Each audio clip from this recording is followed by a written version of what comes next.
শুরুতেই একটা সোজা কিন্তু অস্বস্তিকর প্রশ্ন। আপনি জব করেন কেন? সত্যিই কি ঈশ্বরকে পাওয়ার জন্য, নাকি নিজের মনকে একটু শান্ত রাখার জন্য? এই প্রশ্নটা খুব গুরুত্বপূর্ণ, কারণ জব যদি শুধু একটা অভ্যাস, একটা রুটিন, একটা কাজ হয়ে যায়, তাহলে সেটা আপনাকে খুব দূরে নিয়ে যাবে না। কিন্তু যদি জব আপনার ভেতরের তৃষ্ণা হয়ে ওঠে, তাহলেই শুরু হবে আসল যাত্রা। এই সূক্ষ্ম পার্থক্যটাই অসাধারণ স্পষ্টতায় ব্যাখ্যা করেছেন স্বামী ভূতেশানন্দ। তিনি প্রথমেই একটা বাস্তব সমস্যার কথা তুলে ধরেছেন। জব করতে বসলে মন ছুটে যায়, নানা চিন্তা আসে। আমরা অনেকেই তখন হতাশ হয়ে যাই, ভাবি আমার দ্বারা হবে না। কিন্তু এখানে একটা গভীর সত্য আছে, মন কখনোই থেমে থাকবে না, মন তার কাজ করবেই।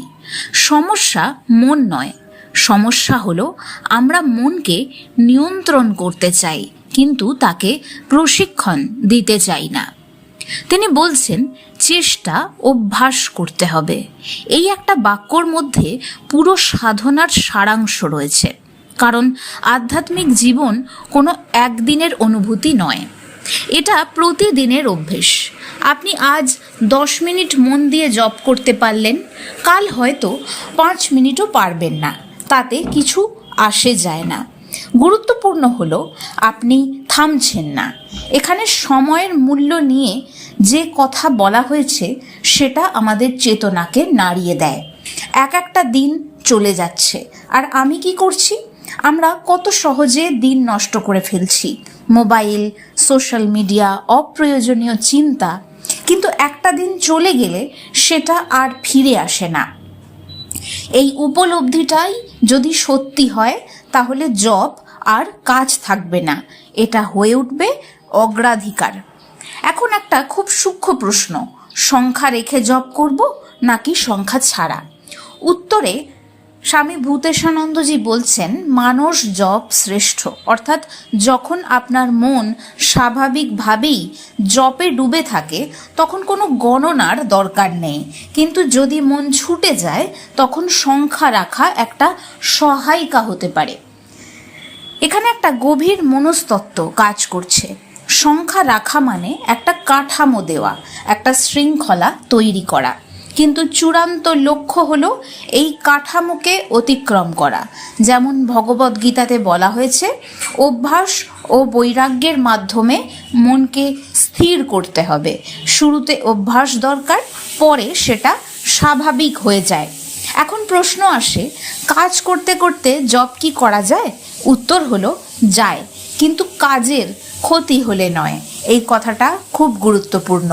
অনেক সময় আমরা ভাবি একসাথে অনেক কিছু করব, কিন্তু তাতে দুটোই নষ্ট হয়ে যায়। উদাহরণটা খুব বাস্তব। দুধ জাল দিচ্ছেন আর জব করতে করতে ভুলে গেলেন, দুধ উতলে পড়ে গেল। এটা আধ্যাত্মিকতা নয়, এটা অসচেতনতা। তাই এখানে মূল কথা হলো সচেতনতা। আপনি যা করছেন পুরো মন দিয়ে করুন। যদি কাজ করছেন, কাজেই মন দিন। যদি জব করছেন, জবেই মন দিন। ধীরে ধীরে এই দুইয়ের মধ্যে একটা সেতু তৈরি হবে। জাপানিজ জেন ফিলোসফিতে বৌদ্ধিক সাধনায় একটা খুব সুন্দর প্র্যাকটিস আছে। Are you doing the dishes, অর্থাৎ তুমি কি বাসন মাজতে পারছো? এর অর্থ হলো যখন তুমি বাসন মাজছো, শুধু বাসনই মাজবে, ওইটাই তোমার সাধনা। ওই মুহূর্তটায় তুমি যে কাজটা করছো সেইটাই শুধুমাত্র সমগ্র মনোযোগ সহকারে করতে হবে।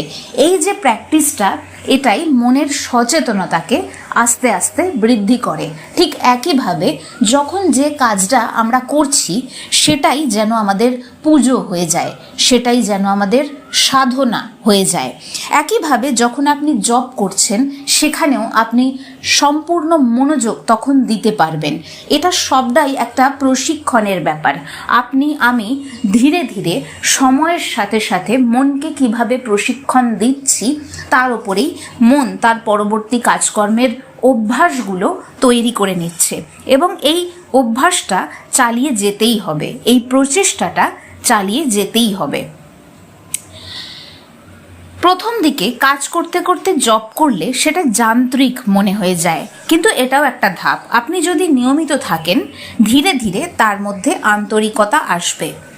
এটা ঠিক যেমন প্রথমে আমরা গান মুখস্থ করি, শব্দগুলো তখন যান্ত্রিক লাগে, কিন্তু পরে সেটা হৃদয়ের অংশ হয়ে যায়।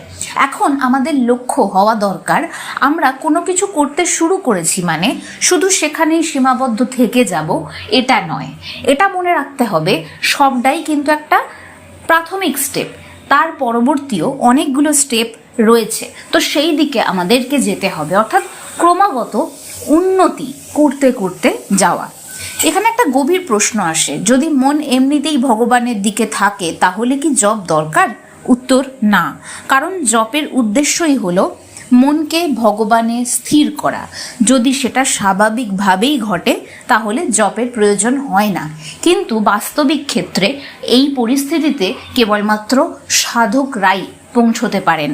সাধারণ মানুষ যারা কাম বাসনায় মত্ত, তারা এই স্তরে থাকে না। সুতরাং জপ হচ্ছে একটা সহায়িকা, একটা পথ, যার মাধ্যমে আমি আমার মনকে প্রশিক্ষণ দিচ্ছি সে যেন ঈশ্বরমুখী হতে পারে, ঈশ্বর চিন্তায় নিমজ্জিত থাকতে পারে দীর্ঘ সময় ধরে। এই কথাটা উপনিষদের একেবারে একটা মূল ভাবনার সঙ্গে মিলে যায়, যেখানে বলা হয়েছে যখন সত্য উপলব্ধি হয় তখন সব সাধনাই প্রয়োজনীয় আর থাকে না, অপ্রয়োজনীয় হয়ে যায়। কিন্তু সমস্যা হলো আমরা অনেক সময় নিজেদের সেই স্তরে আছি বলে ভাবি, কিন্তু বাস্তবে মোটেও থাকি না। তাই এখানে একটা সতর্কতা আছে, নিজেকে যাচাই করা, নিজের মনকে গভীরভাবে দেখা। আপনি সত্যিই কি সারাক্ষণ ঈশ্বরের মধ্যে আছেন, নাকি সেটা শুধুই আপনার ভ্রান্ত ধারণা? এখন একটা অসাধারণ উপমা দেওয়া যায় খিদে ও খাবারের। যখন আপনি ক্ষুধার্ত তখন অশান্তি হয়, দুর্বলতা আসে, আর যখন আপনি খেয়ে নেন তখন তৃপ্তি আসে, শক্তি আসে। ঠিক তেমনই যখন আপনি ঈশ্বরের দিকে এগোন তখন তিনটে জিনিস একসাথে ঘটে, ভক্তি বাড়ে, সন্দেহ কমে, জগতের প্রতি আকর্ষণ কমে যায়। এই তিনটে যদি একসাথে না হয় তাহলে বুঝতে হবে আমাদের সাধনায় কোথাও একটা ঘাটতি আছে। আমরা হয়তো জপ করছি কিন্তু ভেতরে পরিবর্তন আসছে না, তার মানে আমরা জপটা যান্ত্রিকভাবে করছি। তারপরে আরও একটা বিষয়, একটা 24 ঘন্টা সম্পূর্ণ দিনের মধ্যে মাত্র 5 মিনিট জপ করছি, অর্থাৎ মন প্রশিক্ষণে রয়েছে মাত্র 5 মিনিট, বাকি সময় তো সে ছাড়াই রয়েছে, সে তো অবাধে ছুটছে। সব থেকে বেশি সময় সে যেটা করছে সে কিন্তু সেই প্রশিক্ষণই পাচ্ছে। এর একটা সহজ পথ, যখন যে কাজটা করছি সেটাকেই সাধনা হিসেবে ভেবে নিয়ে সেখানেই 100% মনকে সেই জায়গাটাতে, সেই কাজে ঢেলে দেওয়া। 100% মানে একটা বাসন যখন আমি মাজছি তখন যেন অন্য কোনো চিন্তা আমার মধ্যে না আসে, শুধু বাসনটাই আমি মাজছি, আমার হাত বাসনকে স্পর্শ করছে, আমার চিন্তাও এবং সমস্ত সচেতনতাও যেন ওই বাসনটাকে ধোয়ার দিকেই থাকে। সুতরাং একটা কাজকেই আমরা আধ্যাত্মিক সাধনা বানিয়ে ফেলতে পারি। তখন দরকার হয় আন্তরিকতা, সততা, অর্থাৎ এই যে সচেতনতা আমরা বৃদ্ধি করতে চাইছি সেখানে আমাদের আন্তরিকতা দরকার পড়ছে আর সততার দরকার পড়ছে। ভেতরে পরিবর্তন আনতে গেলে এগুলো সবার আগে জরুরি। এখন একটা খুব গুরুত্বপূর্ণ প্রশ্ন, যে বেশি জপ করে সে কি বেশি কৃপা পায়? উত্তর হলো না। ঈশ্বরের কৃপা কোনো শর্তের উপরে নির্ভর করে না, এটা খুব বড় কথা। কারণ আমরা অনেক সময় ভাবি আমি এত জপ করছি তাই আমি কিছু পাওয়ার যোগ্য। এই ভাবটাই আসলে বিশাল বড় বাধা। কিন্তু এখানে একটা সূক্ষ্ম পার্থক্য আছে। জপের মাধ্যমে শক্তি পাওয়া যায়, অর্থাৎ আপনি মানসিক দৃঢ়তা, স্থিরতা, সহনশীলতা এই গুণগুলো অর্জন করতে পারেন। কিন্তু কৃপা সেটা সম্পূর্ণ অনুগ্রহ। এই ধারণাটা খুব সুন্দরভাবে ব্যাখ্যা করেছিলেন স্বামী বিবেকানন্দ। তিনি বলেছিলেন ঈশ্বরকে পাওয়া যায় না কোনো লেনদেনের মাধ্যমে, এটা তো কোনো ব্যবসা নয়। এখন শেষ প্রশ্ন, মন কিভাবে শুদ্ধ হবে? উত্তর খুব সরল, জপ, ধ্যান, সৎসঙ্গ, সদ্গ্রন্থ পাঠ। কিন্তু এই সরলতার মধ্যেই গভীরতা রয়েছে, কারণ আমরা অনেক সময় জটিল পথ খুঁজি, কিন্তু সত্যিকারের পথ সবসময় সহজই থাকে। আমরা সহজ হতে পারি না, দীর্ঘক্ষণ ধরে হয়ে থাকতে পারি না। জগতের এত মায়ায়, এত কনফ্লিক্ট, এত দ্বন্দ্ব, তার মধ্যে এই সহজ হওয়াটাই আসল জটিলতা। এই 4টে জিনিস যদি আপনি নিয়মিত করতে পারেন তাহলে আপনার জীবন বদলে যাবে। কিন্তু সমস্যা হলো আমরা ধারাবাহিক হতে পারি না। কয়েকদিন করি, তারপর ছেড়ে দিই, আবার শুরু করি, আবার থামি।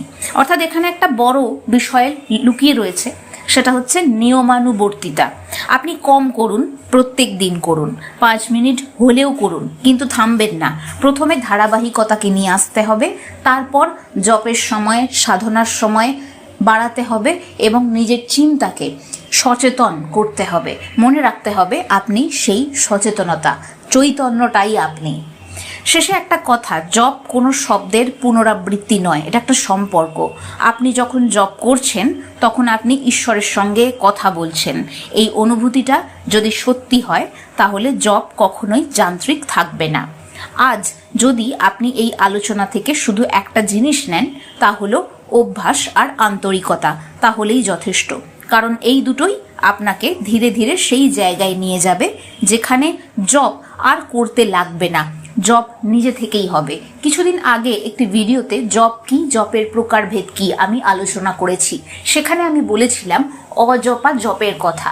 এই নিয়মানুবর্তিতাই আস্তে আস্তে মানুষকে এই অজপা জপের দিকে নিয়ে যায়। এখন প্রশ্ন, আমি কি সত্যি বা আপনি কি সত্যি এই অভ্যাস গড়ে তুলতে পারবেন? এই গড়ে তোলা কি সম্ভব, নাকি শুধু অনুপ্রাণিত হয়ে থেমে যাবেন? যদি সত্যি এগোতে চান তাহলে আজ থেকেই শুরু করুন।